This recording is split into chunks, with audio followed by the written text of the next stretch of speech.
नमस्कार, मैं हूं आशीष त्रिपाठी आपके साथ और इस विशेष कार्यक्रम में आप सभी का स्वागत है। एक तरफ देश में बढ़ती जनसंख्या बड़ी समस्या बनी हुई है, दूसरी तरफ कथावाचक खुले मंच से ज्यादा बच्चे पैदा करने की सलाह दे रहे हैं।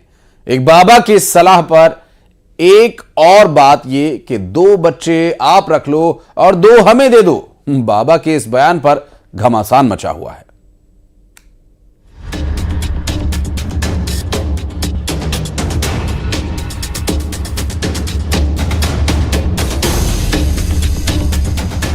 देश में बढ़ती जनसंख्या कई बड़ी समस्याएं खड़ी कर रही है। जनसंख्या नियंत्रण पर केंद्रीय मंत्री से लेकर सामाजिक संगठन के लोग लगातार बयान देते रहते हैं। केंद्र सरकार जनसंख्या नियंत्रण कानून लाने की बात कर रही है और इन सब के बीच धर्मगुरु खुले मंच से ज्यादा बच्चे पैदा करने की अपील कर रहे हैं। एक एक आदमी के कितने पुत्र होते थे? भागवत में लिखा है 60,000 और अब एक, ज्यादा से ज्यादा 2। परंतु आज इस बात की चिंतन और चिंता करने की आवश्यकता है। इस भारतवर्ष को अगर हिंदुस्तान बनाना है तो हमारी माताओं को एक नहीं, कम से कम एक परिवार में 4-4 पुत्र होना चाहिए। ये है पंचायती अखाड़ा निरंजनी के महामंडलेश्वर स्वामी प्रेमानंद महाराज, जिन्होंने मध्य प्रदेश के उज्जैन में ये प्रवचन दिया और हंगामा पूरे देश में है। बाबा ने कहा कि अगर भारत को हिंदुस्तान बनाना है तो कम से कम 4-4 बेटे होने चाहिए। साथ ही उन्होंने कहा कि 2 बच्चे आप रख लो, 2 हमें दे दो। इतना ही नहीं, उन्होंने ये भी कहा कि वो दिन दूर नहीं जब हिंदुस्तान इंडोनेशिया बन जाएगा। इसके साथ ही उन्होंने भारत के कई राज्यों में हिंदू धर्म को लेकर आशंका जताई। आज से 25 साल पहले 2 करोड़ थे, फिर हुए 9 करोड़ और अब हो गए हैं 38 करोड़। वो दिन दूर नहीं है कि हिंदुस्तान इंडोनेशिया ना बन जाए। आधा बंगाल, असम में 5 लाख जिनके पास कोई पासपोर्ट वीजा कुछ भी नहीं है, और वहां हो रहे हैं 8-8, 10-10, और हमारी माताएं फिगर मेंटेन करने में लगी हैं।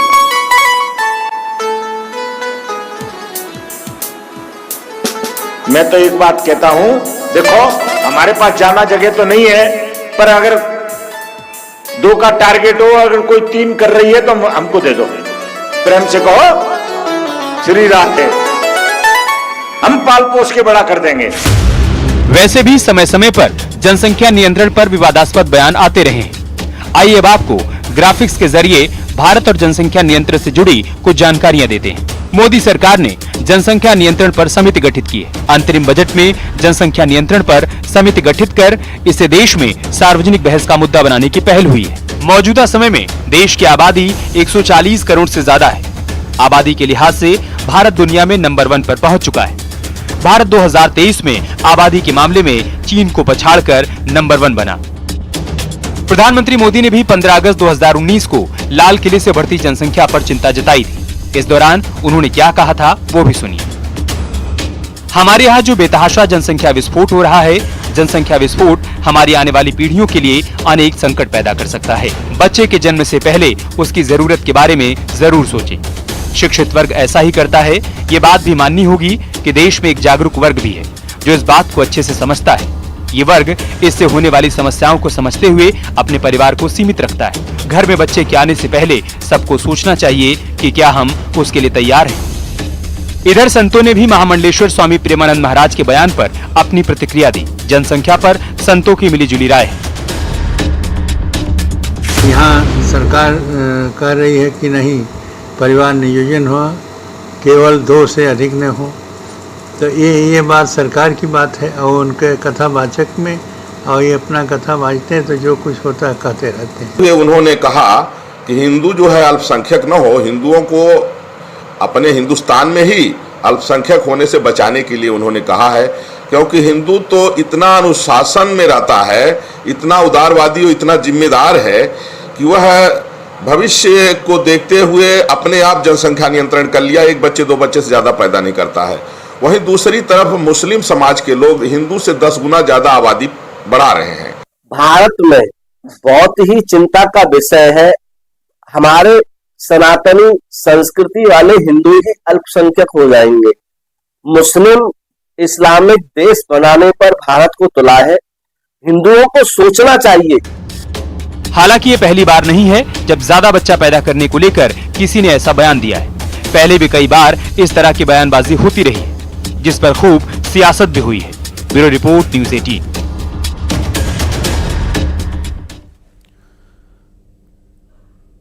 वॉशरूम नकल का अड्डा बना हो, क्लासरूम के अंदर से बाहर तक चिट्स का अंबार लगा हो, यहां तक कि उड़न दस्ता जब नकल चेक करने के लिए आता है तो उनका भी स्वागत नकल की पर्चियों से होता है। और भिंड से ऐसी कुछ तस्वीरें सामने आई। अब नकलचियों ने पर्ची पर पंगा होने पर नकल का नया तरीका इजाद कर लिया है। आप भी देखिए नकलचियों की ये तरकीब, नकलची हैं कि मानते नहीं।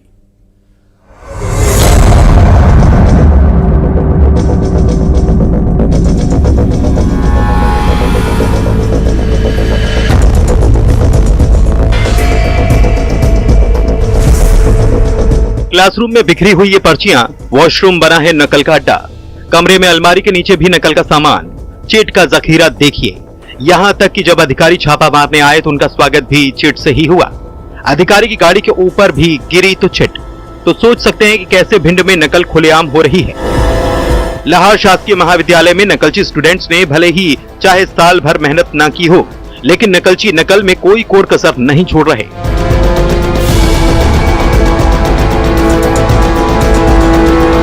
कुछ दिन पहले की ही यह तस्वीर भिंड की है। एक्शन भी हुआ। एसडीएम ने कलेक्टर को लेटर लिखा। लाहौर शासकीय महाविद्यालय और लाहौर आईटीआई महाविद्यालय के प्राचार्य निलंबित भी हुए। बीए बीएससी के एग्जाम चल रहे हैं, तो सवाल था कि अब जो होने वाला पेपर है उसमें नकल बंद हुई क्या। तो नकलचियों ने इसका भी तोड़ निकाल लिया कि पर्ची पर पंगा हो सकता है, पकड़े जाने का खतरा है, तो सीधे मोबाइल में ही सिर घुसाकर नकल कर रहे हैं। लेकिन नकलचियों की किस्मत उन्हें दगा दे गई। फिर 4 नकलची पकड़े गए। सोचिए कैसे मोबाइल लेकर छात्रों की क्लास में एंट्री हुई होगी, किसकी शय मिली हुई है।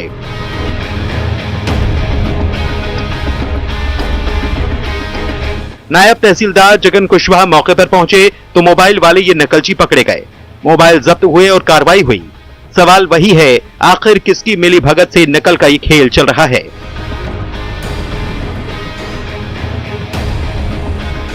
भिंड में नकल तो अशोकनगर में मुन्ना भाई पकड़े गए। नेहरू डिग्री कॉलेज में बीएड सेकंड सेमेस्टर के एग्जाम में 2 फर्जी स्टूडेंट्स की पोल तब खुली जब ना तो सिग्नेचर मिले और ना ही चेहरा।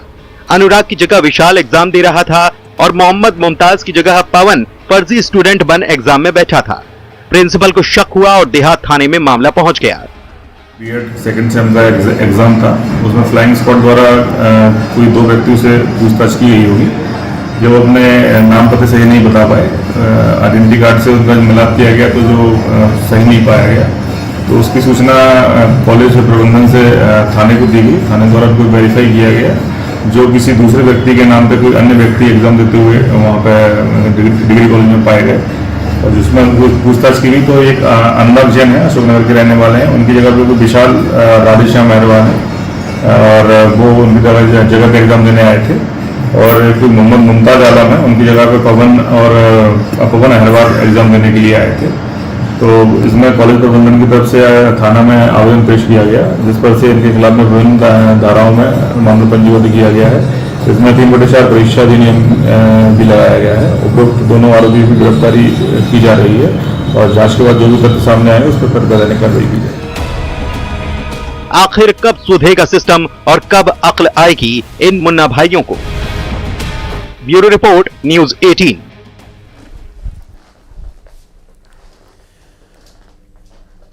और हत्याकांड का लाइव सीसीटीवी फुटेज आपके भी रोंगटे खड़े कर देगा। पीजी में पढ़ रही 22 साल की लड़की की बेरहमी से हत्या कर दी गई, गला काटकर लड़की का कत्ल कर दिया गया।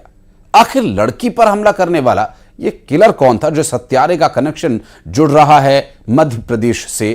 पुलिस की एक टीम एमपी भी गई है। क्या इस कत्ल में इंतकाम की कोई कहानी है? इस रिपोर्ट में देखिए। कत्ल का लाइव सीसीटीवी फुटेज, पीजी हत्याकांड का भोपाल कनेक्शन, बेंगलुरु के कोरमंगला में लड़की का कत्ल, मर्डर लाइव, वो कौन था? गला काटकर लड़की का मर्डर, रोंगटे खड़े कर देंगे ये 1.5 मिनट।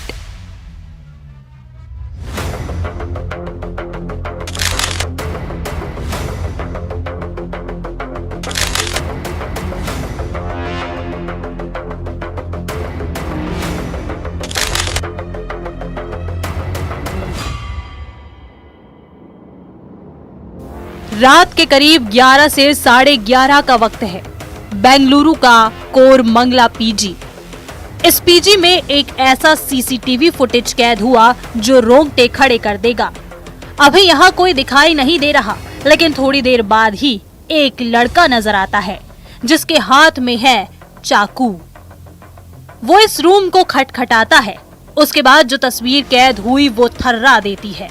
एक लड़की के साथ आरोपी झूमा झटकी करता है, उसे मारता है, पीटता है, उस पर चाकू से वार करने की कोशिश करता है।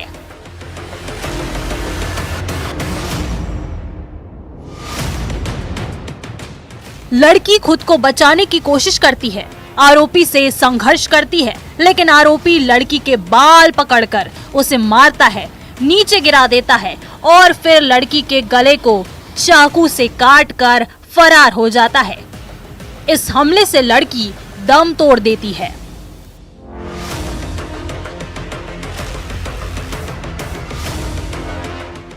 पुलिस की माने तो पीजी में 22 साल की कृति रहा करती थी। कृति बिहार की रहने वाली थी। कृति कुमारी प्राइवेट जॉब कर रही थी जो पीजी में रहती थी। पुलिस को शक है कि आरोपी युवक भोपाल का रहने वाला है, जिसकी तलाश में एमपी पुलिस की टीम भी पहुंची है। आरोपी को पकड़ने के लिए पुलिस ने 3 टीमें बनाई हैं। एक टीम एमपी में आरोपी की तलाश कर रही है।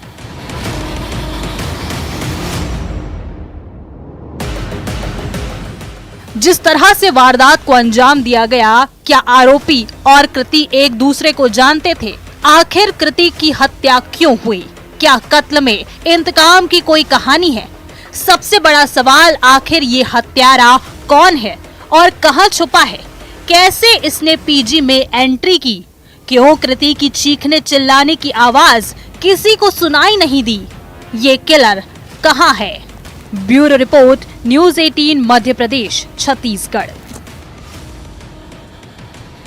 और इस बीच एक बड़ी खबर, जहां सलमान खान के घर पर फायरिंग के मामले में मुख्य आरोपी अनमोल बिश्नोई और रोहित गोदारा की मुश्किलें बढ़ गई हैं। मकोका कोर्ट ने उनके खिलाफ गैर जमानती वारंट जारी कर दिया है।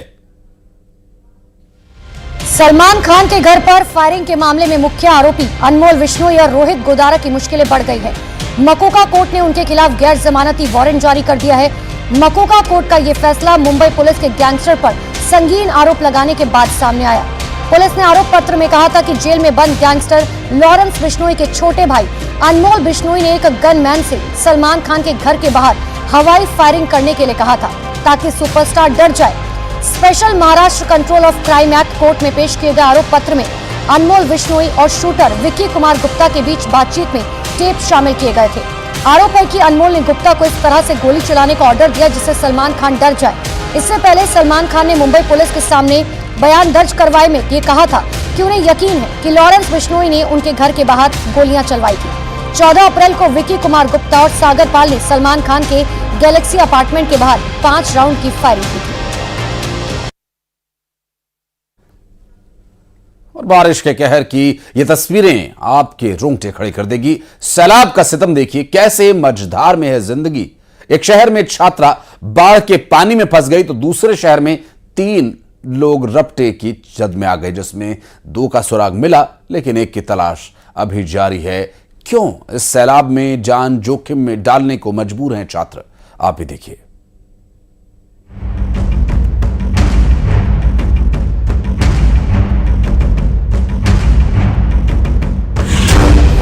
ये तस्वीर रोंगटे खड़े कर दे रही है। कोचिंग से लौट रही छात्रा पुलिया क्रॉस कर रही थी, लेकिन तभी उसकी जान पर बनाई। छात्रा पुलिया पार कर ही रही थी कि तभी अचानक पुलिया पर बाढ़ आ गई। तेज बहाव में पानी और उसके बाद मझधार में फंसी जिंदगानी।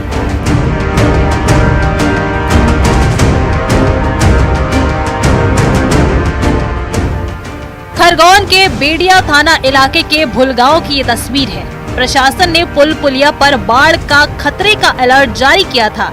पुलिया से नहीं निकलने की चेतावनी दी थी। दरअसल भुलगांव में चीतल नदी उफान पर है। लगातार बारिश से जलस्तर बढ़ रहा है। जलस्तर बढ़ा और ऐसा खतरा मंडराया कि छात्रा पुलिया में फंस गई।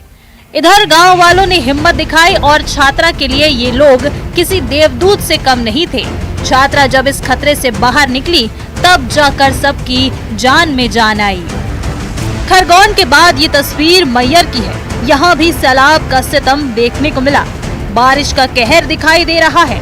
पिछले 48 घंटे से जिले में तेज बारिश हो रही है। पहाड़ी इलाके में नदी नाले उफान पर हैं। सेमरा गांव में पहाड़ी रपटा पार करते समय एक बड़ा हादसा हो गया।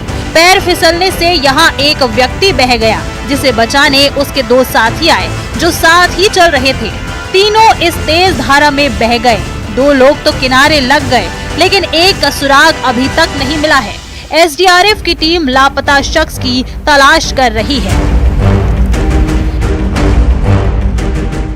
इधर खतरे के बीच पुल नहीं होने से स्कूली बच्चे नदी पार कर रहे हैं, जान को जोखिम में डाल रहे हैं। कांकेर के रानी डोंगरी और गावड़े पारा के बीच दुमुहान नदी पार कर बच्चे स्कूल जाते नजर आ रहे हैं। मॉनसून के एक्टिव होने के बाद से ही नदी नाले उफान पर हैं। नदी नालों के उफान पर आते ही ब्लॉक मुख्यालय से संपर्क भी टूट जाता है। स्कूल जाने वाले छात्र छात्रा इस तरह नदी पार कर स्कूल रोजाना पहुंचते हैं। जरा सोचिए यहाँ कितना रिस्क है। और अब जबलपुर की तस्वीर। जबलपुर में रेलवे स्टेशन पर जलमग्न रेल पटरियां। जबलपुर के सिहोरा क्षेत्र के डुंडी रेलवे स्टेशन का एक वीडियो सामने आया है, जिसमें रेल ट्रैक पर 1 फीट तक पानी भरा हुआ है। ट्रैक पर पानी होने के कारण कई ट्रेनें प्रभावित हुई। रेल ट्रैक पर पानी भरा होने के चलते लोको पायलट ट्रेन को बेहद धीमी गति पर चला रहा है, जबकि ट्रैक मैन ट्रेन के आगे पैदल चलते हुए पटरियों की जांच कर लोको पायलट को निर्देश देते हुए दिख रहे हैं।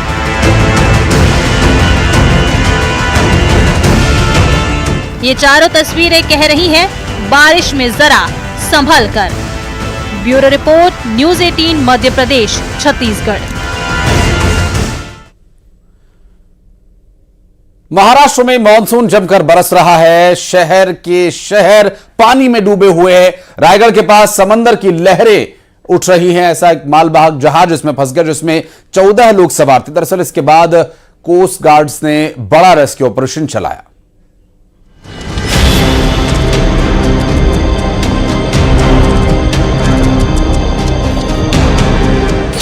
लहरों के बीच फंसा जहाज।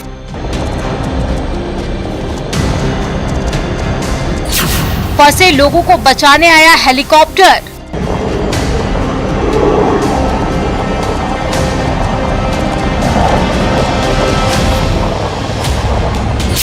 समंदर में बहुत बड़ा रेस्क्यू ऑपरेशन।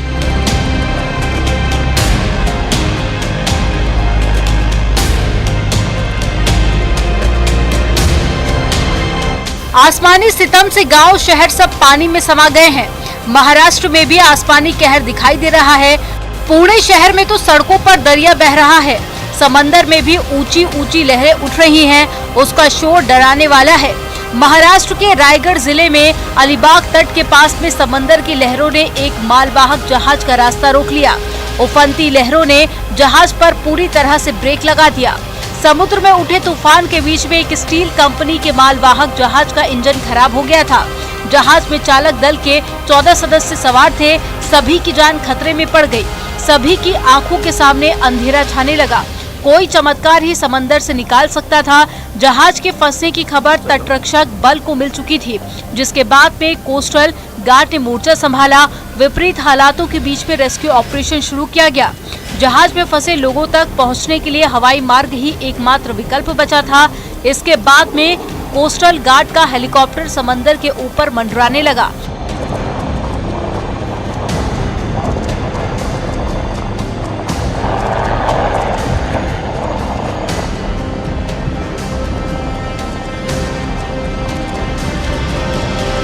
हेलीकॉप्टर को देखकर जहाज में फंसे लोगों की जान में जान आई। इसके बाद में हेलीकॉप्टर मालवाहक जहाज के डेक पर उतरा और फिर शुरू हुआ वहां से लोगों को निकालने का सिलसिला। हेलीकॉप्टर से एक एक करके सभी लोगों को सुरक्षित अलीबाग के तट पर उतारा गया। इस तरह से सभी 14 लोगों की जान बच गई। इस मिशन में कोस्टल गार्ड के अलावा रायगढ़ पुलिस भी शामिल रही। बचाए गए लोगों ने बताया कि बचने की उम्मीद बहुत कम रह गई थी। समंदर में तेज हवाएं चल रही थी। मौसम खराब होने की वजह से दिखाई भी कम देने लगा था।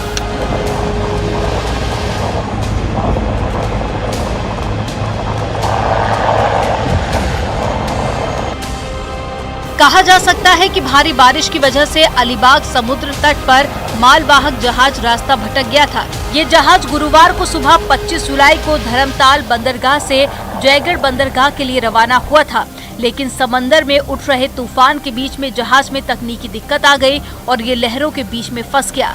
जहाज कोलाबा जिले से कुछ दूरी पर फंस गया था।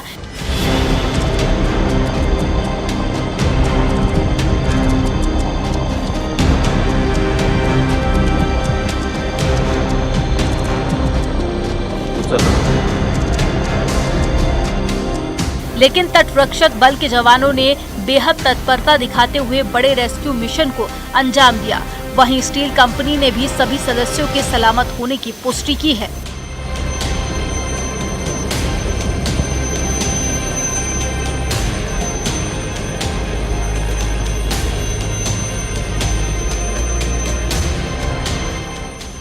Bureau report news 18।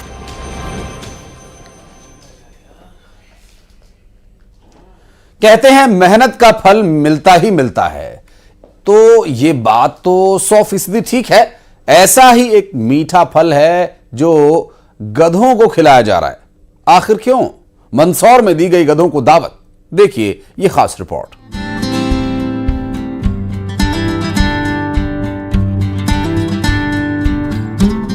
Ajay MP की ये गजब तस्वीर देखिए। कई बार कहा जाता है क्या गधे की तरह मेहनत कर रहे हैं, लेकिन मेहनत का फल मीठा होता है। यकीन नहीं आ रहा हो तो तस्वीरें देख लीजिए।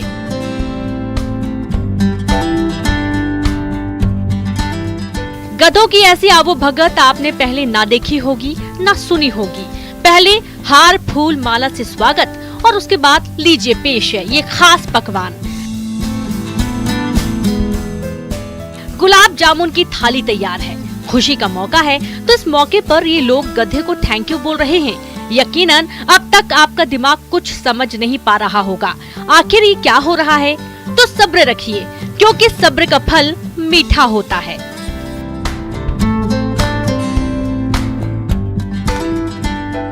मंदसौर के चंद्रपुरा के लोग जिनके चेहरे खिलखिला रहे हैं, लेकिन 7 दिन पहले तस्वीर जरा जुदा थी। चेहरे मुरझाए थे। वजह थी इलाके में बारिश का ना होना। अब इंद्र देवता को प्रसन्न करने के लिए गांव वालों ने एक टोटका अपनाया, जिस टोटके में ये गधे गांव वालों के सारथी बने। शमशान घाट में गधों से हल जुतवाकर वहां पर काले मूंग और नमक की बुवाई की गई। अक्सर बारिश के लिए कई तरह के टोटके किए जाते हैं। अब 7 दिन बाद लोगों का मानना है कि इस टोटके से ही इंद्र देव खुश हुए हैं और बारिश झमाझम हो रही है। शमशान घाट में बुआई करने के बाद 7 दिन का समय था कि 7 दिन में इंद्र देवता पसंद होके और मंदसौर शहर से लगा के सभी और अच्छी बारिश के संकेत दिए और इस बात पर गधों को गुलाब जामुन खिलाए जा रहे हैं। तो भला जिन गधों की मेहनत रंग लाई है उन्हें भला लोग कैसे भूल सकते हैं। तो लीजिए, बारिश से चेहरे खिले और गधों की मौज हो गई। मंदसौर में नरेंद्र धनोतिया के साथ bureau report news 18 Madhya Pradesh Chhattisgarh. और यहाँ रुक रहे एक छोटे से ब्रेक के लिए, खबरें आगे भी जारी हैं।